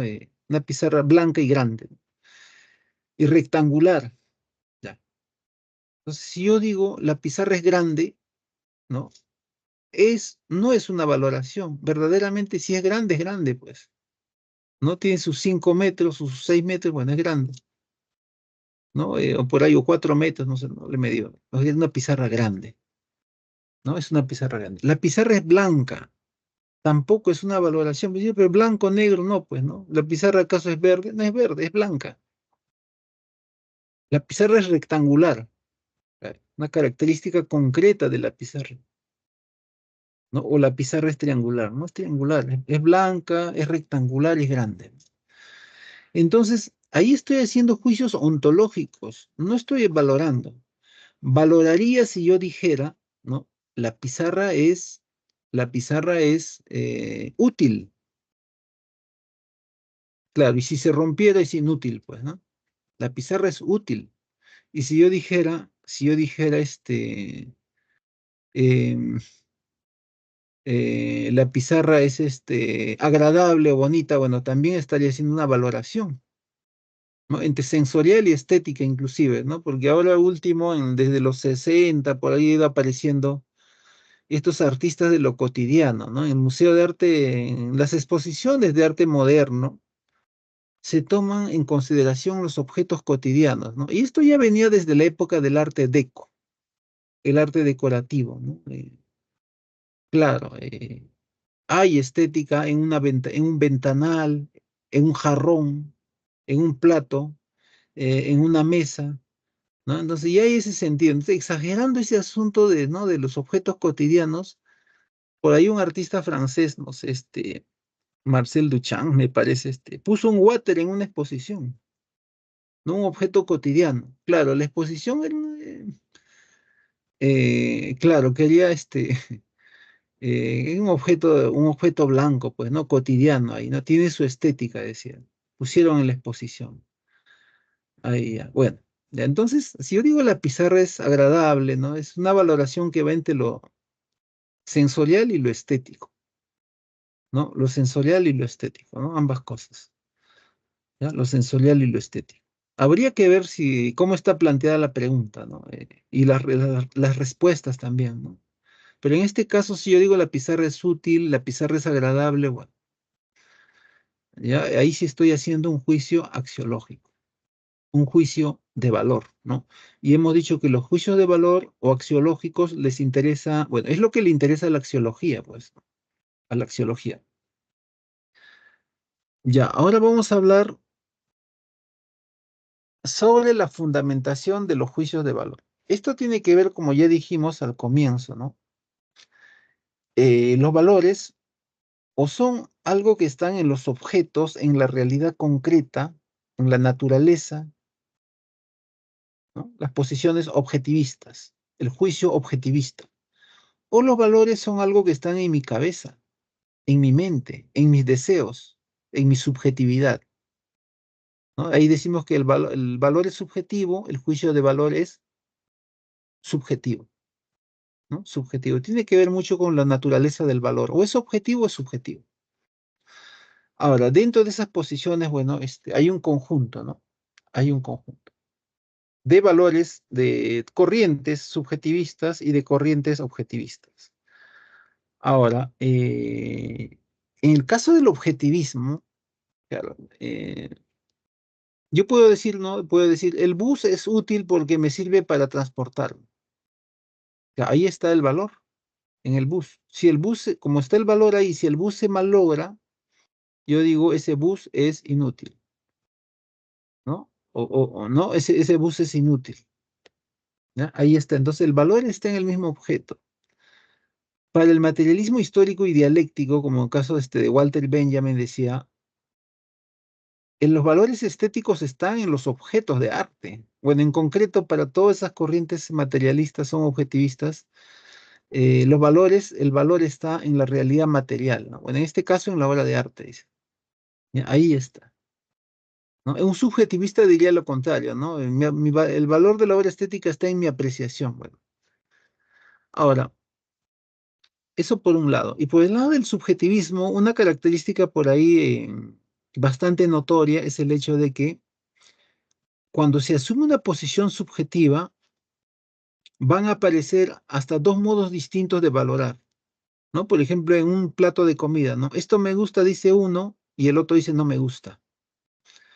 Uno dice, esta música me gusta, el otro dice, esta música no me gusta, ¿no? Por ahí dice, ¿no? Uno dice, me gusta el rock, ¿no? Por ahí he escuchado a un niño, bueno, que no le gusta el rock, bueno, no sé qué cosa le he escuchado, bueno. Ay, es que es una valoración hacia lo... El rock tiene una gran rama ahí, ¿no? Hay hasta de lo melódico hasta lo que llaman, bueno, ya por ahí, el punto en esa línea de música lo más es el metal, ¿no? Pero incluso dentro del metal hay un metal melódico, ¿no? Tipo melódico, ¿no? Se cantan baladas en el metal mismo, sí hay, ya, pero bueno, ¿no? Ya. Entonces, un mismo objeto de valor, ¿no? A uno le gusta, al otro no le gusta, pues, ¿no? Entonces ahí se ve que el valor no está en el objeto o no está saliendo del objeto, sino de la subjetividad de la persona, ¿no? De los deseos, ¿no? De la persona, de la mente de la persona. Ya, entonces, primero vamos a ver las posiciones subjetivistas, la valoración subjetiva, el valor subjetivo. La primera corriente que vamos a ver es el hedonismo, ¿no? El hedonismo. Hedoné es placer, ¿ya? Es placer, es placer. Eh, el placer es lo valioso, es lo bueno, Lo placentero es, lo placentero sería lo exacto, ¿no? Porque cuando dice el placer, mucha gente asocia a Epicuro de Samos con el placer por el placer, es decir, con el placer corporal. Y eso fue durante bastante tiempo, ¿no? Curiosamente, ¿no? Esa era una idea muy difundida, ¿no? Por ejemplo, ahí alguno que otro narrador hablaba de ser un cerdo de la piara de Epicuro, decía, ¿no? Claro, lo veían el placer por el placer, y eso no es exacto, pues, ¿no? No es nada exacto, ¿no? ¿Y por qué? El epicureísmo es una corriente materialista que rescató las teorías del atomismo, Leucipo, Demócrito, 100 años de que bueno, es una corriente materialista, o atea si se quiere, ¿no? Lo mismo que que el atomismo, pues, ¿no? 100 años de que habían desaparecido, rescata la física atomista Epicuro de Samos. Ahora, pero en esencia es una corriente moral. El epicureísmo, el cinismo, el estoicismo, el escepticismo, y ya en la época romana aparece el eclecticismo, son corrientes moralistas que surgen bajo la sombra moral de Sócrates. Les llaman moralistas menores, ¿no? Sócrates es el padre del pensamiento moral. Plantea el ideal del hombre virtuoso, del hombre sabio y de la búsqueda del bien como una condición básica moral para poder vivir en la sociedad. Entonces, ellos hacen un eco de ese ideal del hombre virtuoso, el hombre sabio, que actúa conforme a la razón o sabiduría, como lo llamaba Sócrates.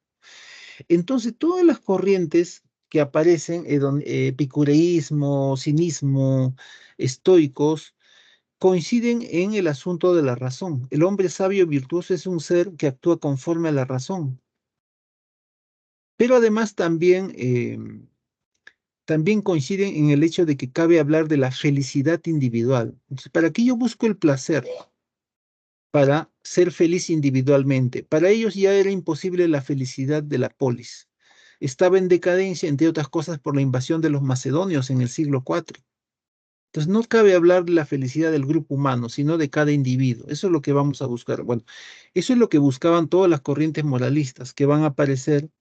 Bueno, en algún caso como el de Antístenes de los cínicos, él sí conoce a Sócrates. En el caso de Epicuro, no, él se educa con un discípulo de Sócrates. Entonces, ¿qué cosa es lo valioso para el hedonismo? Bueno, el placer y huir del dolor, ¿no? Eso no, la traducción no es exacta, la aponía. Aponía también es no solamente evitar el dolor, sino también evitar los problemas, ¿no? Evitar los problemas. Por ahí, cuando alguien corta la amistad, ¿no? Con una persona que, ¿no? Que en realidad, ¿no? Piensa que no es, ¿no? Te trae más problemas que beneficios, bueno. Es evitar problemas es también aponía, ¿no? Entonces, aponía es un concepto amplio. Y el concepto de placer es un placer medido por la razón. Bueno, la razón calcula, dice, tampoco es exacta la traducción. La razón mide el placer. ¿Y por qué dice esto Epicuro? Porque Epicuro distingue entre los placeres del cuerpo y los placeres del intelecto o alma. El alma entendida como la psique, ¿no? No como una entidad metafísica. Claro, están los placeres del intelecto, la razón o el alma, y los placeres del cuerpo, dice. Los placeres del cuerpo son inferiores porque duran poco. En cambio, los placeres del intelecto, pues placeres del cuerpo como beber un vaso de vino, pues. Y los placeres del intelecto son superiores porque te acompañan, son duraderos, te acompañan toda la vida, dice. Ya saber leer, por ejemplo, ¿no? Practicar ajedrez o pensar, reflexionar, escribir sobre lo que uno piensa. Y esos placeres te acompañan siempre, son duraderos. Entonces, no es que yo voy a desdeñar los placeres del cuerpo, ¿no? Sino que la razón, ¿qué cosa te va a decir? Una suerte de equilibrio entre ambos, pues, ¿no? No exagerar los placeres del cuerpo, es lo que diría Epicuro. O sea, no es lo que mucha gente pensaba, ¿no? Y yo he visto ahí, no es el placer por el placer. El placer del cuerpo sí, pero hasta cierto punto. ¿No? Y lo otro también, las dos cosas coexisten ahí, ¿no? Entonces la razón es la que te va a decir, ¿no? Cómo te debes comportar, dice, ¿Ya? Eso plantea el epicureísmo. En realidad no solamente el epicureísmo, sino ya hemos dicho, todas las corrientes practican el ideal del hombre virtuoso o sabio, ¿no? Que son básicamente, actúan conforme a la razón. En lo que sí van a variar es en lo que es el bien, pues, ¿no? El bien o lo valioso para el hedonismo, para Epicuro, era lo placentero, evitar los problemas. Eso era el bien o lo valioso, pues, ¿no? Lo valioso, ¿ya? Ahora bien,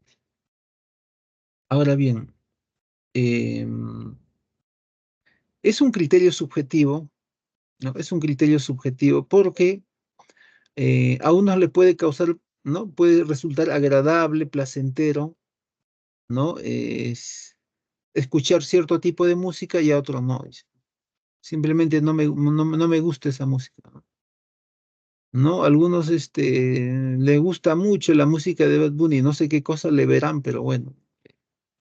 Ya, otro dice, no escucho esa tontería, dice. Ya, ahí está, ¿no? Entonces, ahí se ve la subjetividad. Luego tenemos el eudemonismo. Eudemonía no quiere decir demonio, no tiene nada que ver en realidad, simplemente significa felicidad, ¿ya? Felicidad. Ahora, ¿a qué felicidad se refiere Aristóteles? Se refiere a la felicidad de toda la polis, ¿no? Toda la polis. ¿Y qué sociedad es la más feliz? Pues, aquí la felicidad de la polis es el bien supremo, es la meta de la sociedad. Claro, ese es el concepto de bien, ¿no? Entonces, eso es lo valioso o lo bueno, ¿no? No tanto de asociar lo valioso con lo bueno, ¿no? Es que tienen que ver mucho con el pensamiento moral de Epicuro, bueno, en este caso de Aristóteles, ¿no? También aparece el concepto de felicidad. Pero aquí habla de la felicidad de un grupo humano, ¿no? En cambio, Epicuro y los otros moralistas hablan del individuo, ¿no? Ahora, ¿y cómo es que la sociedad, la polis, puede alcanzar finalmente la felicidad? Bueno, cultivando la dianoesis, el pensamiento discursivo, la razón en acción, o las virtudes dianoéticas, ¿no? Las virtudes dianoéticas o virtudes del intelecto, la sabiduría, la inteligencia y la prudencia que está ahí, ¿no? Bueno, han puesto la prudencia ahí, ¿no? Y te lleva a la felicidad, dice. Bueno, la prudencia es un valor de una virtud dianoética, pues, ¿no? Sabiduría, inteligencia y prudencia son las virtudes dianoéticas. Ya, bueno, ahí he mencionado la prudencia ahí. Ahora, pero las virtudes dianoéticas o la dianoesis en sí, ¿no? Que tiene esas virtudes, no solamente te encaminan directamente a la felicidad, en realidad encaminan al hombre hacia la vida moral correcta también, ¿no? Que eso ya se va a ver en ética, ¿no? La sabiduría, la inteligencia, la prudencia encaminan al hombre al punto medio, donde están los valores morales correctos, dice. ¿Ya? Las virtudes morales correctas, ¿no? O la vida moral adecuada en la polis.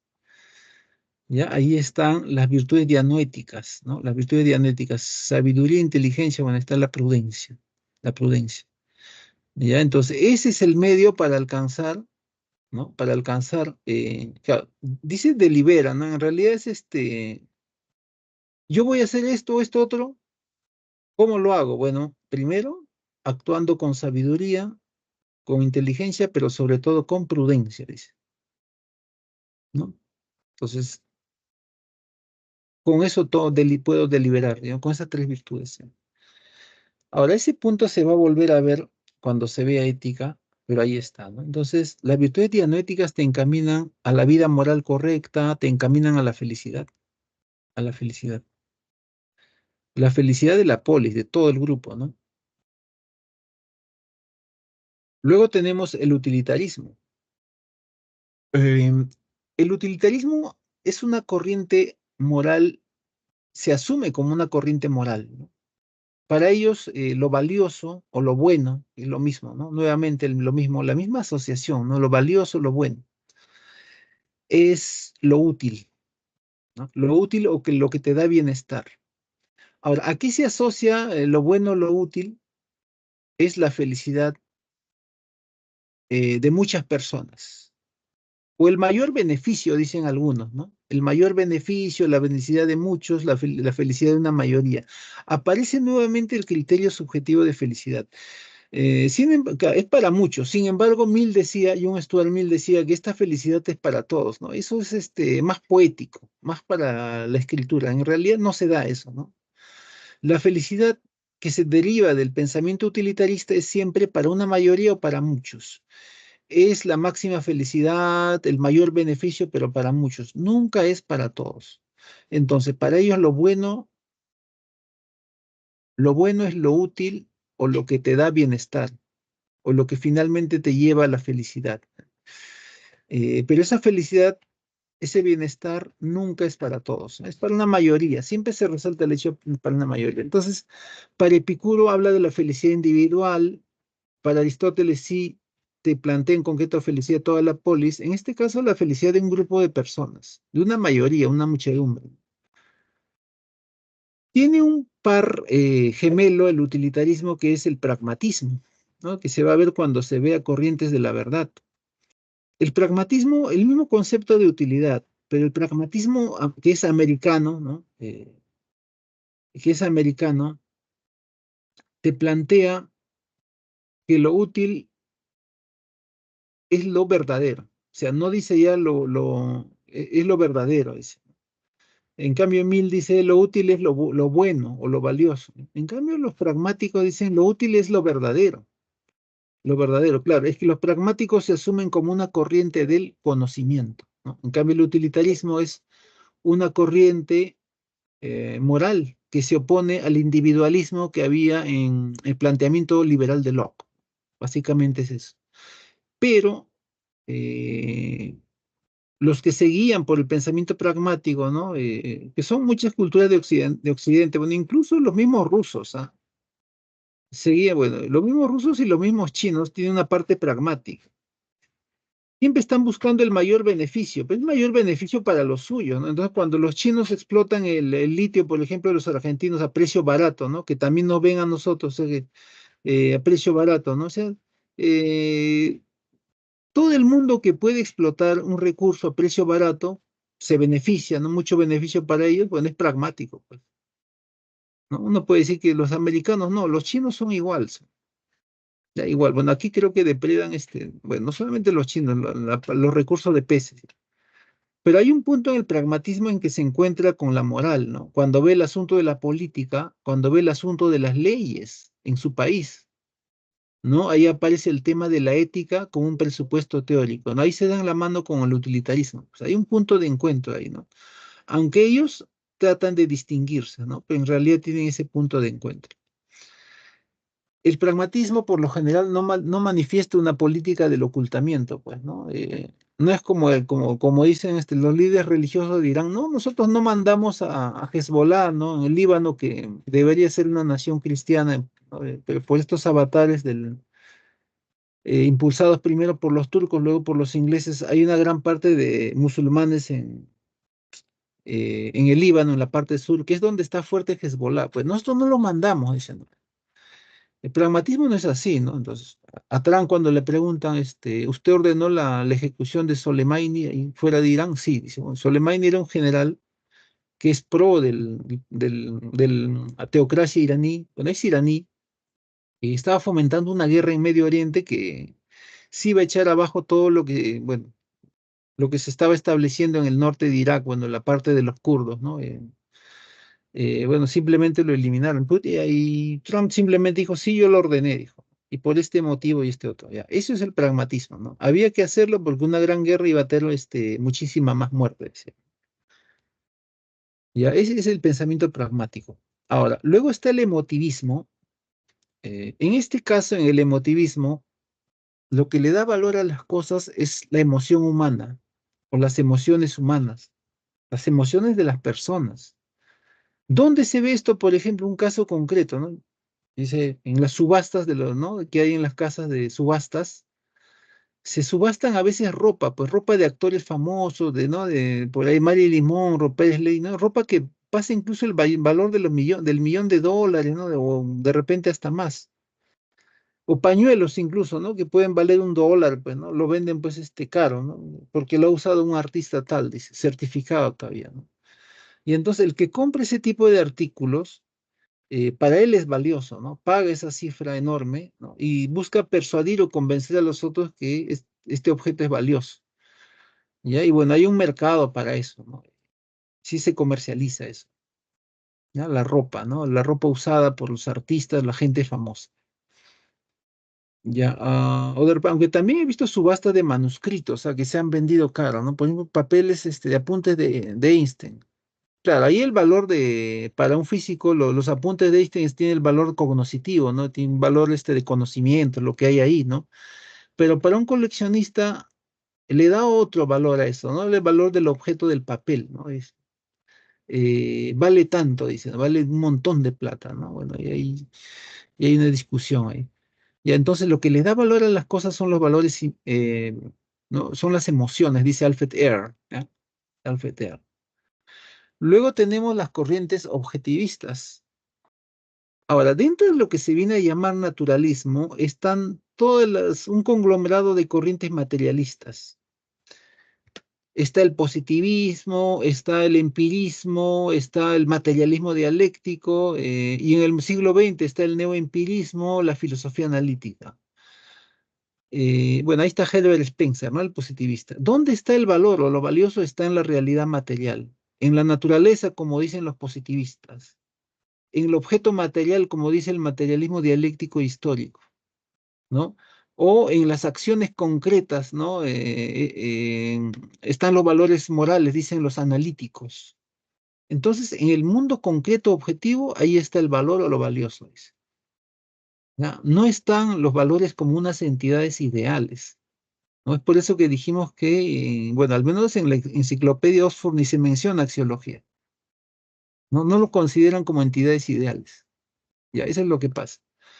Entonces, esa es la posición del naturalismo, ¿no? Ahora, la curiosidad aquí viene por la parte del idealismo objetivo. ¿Por qué Platón, siendo un metafísico, un idealista, aparece aquí? Ya, esto pasa por una cosa. Para Platón existen dos mundos, ¿no? Dos mundos. Este mundo que es el mundo físico o aparente, y está el otro mundo que es que es el mundo de las ideas o mundo real le llama, ¿no? Las ideas son los objetos reales para Platón. Por lo tanto, los valores que son entidades ideales son objetos reales. Lo bello, lo justo, lo bueno son objetos reales, ¿ya? Son objetos reales, ¿ya? Entonces, como son objetos reales, no están en la cabeza de las personas, pues no están en la mente, en la subjetividad de las personas. Tienen una realidad trascendental propia. Por eso es que aparecen aquí dentro del objetivismo. O sea, son objetos reales, existen independientemente de las personas, son trascendentales.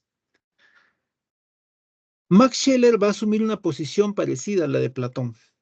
Claro, nada más que en este caso, Max Scheler, ni luego Nicolai Hartmann tampoco, ni tampoco luego Dietrich von Hildebrand, que también habla en el mismo tono, que es algo interesante su libro sobre ética, igual, ¿no? No, los valores, ¿no? Los valores son entidades trascendentales, son entidades ideales, ¿no? Ese es el concepto que van a tomar, ¿no? Pero parten del planteamiento platónico. Nada más que ni Max Scheler, ni Hartmann, ni siquiera Dietrich von Hildebrand, bueno, ellos simplemente van a decir que las ideas son entidades, perdón, los valores son seres ideales, ¿no? Entidades ideales, trascendentales. ¿Ya? Ese es el asunto con ellos, ¿no? Con ellos, con estos teóricos de la ética, ¿ya? De la ética. Claro, lo de Scheler se parece a lo de Platón, pero no es igual, ¿no? No es igual. Ya. Sí habla de objetos trascendentales, ¿no? Claro, como los números, dice, ¿no? Los números también son objetos ideales trascendentales, ¿no? Igual son los valores, dice Max Scheler. Ya, igual, dice, ¿no? Ya, igual. Voy a abrir el chat. Estas son las claves. En la lectura, bueno, hay algo de Stuart Mill que por ahí se comentó, ¿no? Él, para él, bueno, lo que se busca es la felicidad de toda la humanidad, pero ya hemos dicho que eso, en el caso ¿no? En el caso eh,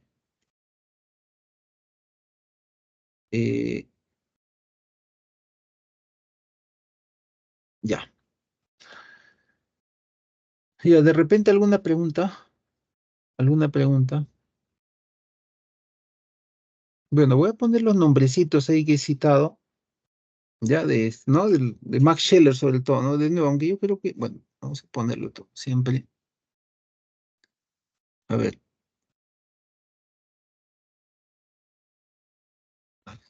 tapando las claves. Oh, bueno, se tapa, bueno, ya no importa.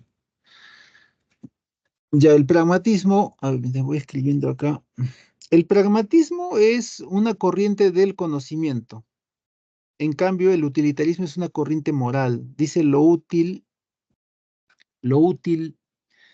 es lo bueno y lo valioso al mismo tiempo, ¿no? Para el utilitarismo. Pero para el pragmatismo lo útil es lo verdadero. Ahora, sobre el pragmatismo se va a hablar algo en teorías de la verdad. Es lo verdadero, dice. No dicen que sea lo útil, sea lo bueno, sino lo verdadero, dice. Es una corriente del conocimiento, ¿no? Ahora, el utilitarismo es inglés y el pragmatismo es americano, ¿no? Es americano. Surge mucho después, pues, ¿no? Surge, borro esto, no vaya, a ver, un ratito, ¿dónde está? Ay, ay, Dios, he borrado esto. Ah, acá está, pensé que había salido. Ya, voy a apuntar aquí los nombres estos del primero, el de Max Scheler, ¿no? El que es afín, siempre remarcarlo. Scheler,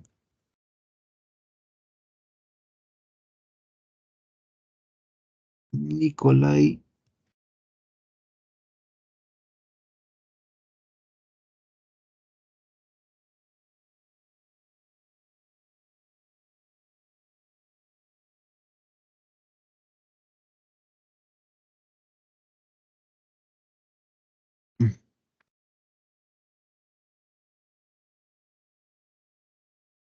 Ya, ahí están los nombrecitos. Ya, ahora vamos a volver a las claves aquí.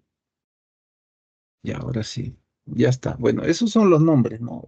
Los tres han hecho tratados sobre ética, aunque el de Hildebrand, bueno, la misma línea, ¿no? De tomar a los valores como entidades ideales trascendentales.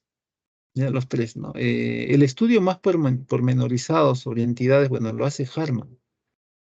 Harman, bueno, aparte tiene un libro de ética, lo mismo que Scheller y lo mismo que de Hildebrand. Lo que pasa con Hildebrand, pues se le menciona poco porque mezcla un poco el tema de la ética, los valores con el asunto de la religión católica. Ya, solamente se le menciona poco, ¿no? Pero buen argumentadores. Ya, de repente alguna pregunta más ya para ir terminando.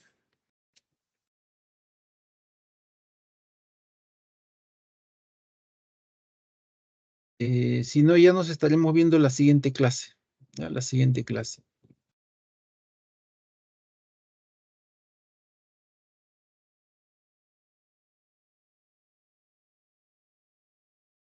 Ya, si no hay alguna pregunta, ya nos estaremos viendo. Pues voy a ir cerrando esto. Nos vemos entonces la siguiente clase. Ya, hasta luego, cuídense. Voy a ir cerrando.